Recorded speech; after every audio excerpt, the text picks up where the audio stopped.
നിയമസഭാ സമ്മേളനം മറ്റന്നാൾ മുതൽ ആരംഭിക്കാനിരിക്കെയാണ് പ്രതിപക്ഷത്തിന്റെ ചോദ്യങ്ങൾക്ക് മേലുള്ള കടുംവെട്ട്. നക്ഷത്രചിഹ്നമിട്ട ചോദ്യമായി നൽകിയ 49 നോട്ടീസുകളാണ് സ്പീക്കറുടെ നിർദ്ദേശങ്ങൾക്കും മുൻകാല റൂളിംഗുകൾക്കും വിരുദ്ധമായി നക്ഷത്രചിഹ്നം ഇടാത്ത ചോദ്യങ്ങളായി മാറ്റിയത് എന്നാണ് പ്രതിപക്ഷ വിമർശനം.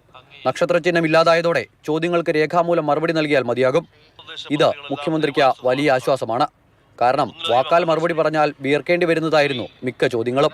നക്ഷത്രചിഹ്നം വെട്ടിയ ചോദ്യങ്ങൾ ഇവയാണ്: പോലീസിൽ വർഗീയ ശക്തികളുടെ ഇടപെടൽ, ADGP RSS കൂടിക്കാഴ്ച, തൃശൂർ പൂരം കലക്കൽ, ADGPക്കെതിരായ ആരോപണം, മുഖ്യമന്ത്രിയുടെ പൊളിറ്റിക്കൽ സെക്രട്ടറിക്കെതിരായ ആരോപണം, പോലീസിലെ ക്രിമിനൽ വൽക്കരണം, മാമി തിരോധാനം, കാഫിർ സ്ക്രീൻഷോട്ട്.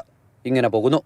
നിയമസഭാ നടപടിച്ചട്ടം 36, സ്പീക്കറുടെ 1-ാം നമ്പർ നിർദ്ദേശം, മുൻകാല റൂളിംഗ് എന്നിവ ചൂണ്ടിക്കാട്ടി പ്രതിപക്ഷ നേതാവ് സ്പീക്കർക്ക് കത്ത് നൽകിയിട്ടുണ്ട്. ചോദ്യങ്ങൾക്ക് നേരിട്ട് മറുപടി പറയുന്നതിൽ നിന്നും മുഖ്യമന്ത്രി ഒഴിഞ്ഞു മാറിയാലും റൂൾ 15 പ്രകാരം അടിയന്തര പ്രമേയമായി വിവാദ വിഷയങ്ങളെല്ലാം സഭാതലത്തിൽ കൊണ്ടുവരാനാണ് പ്രതിപക്ഷ തീരുമാനം.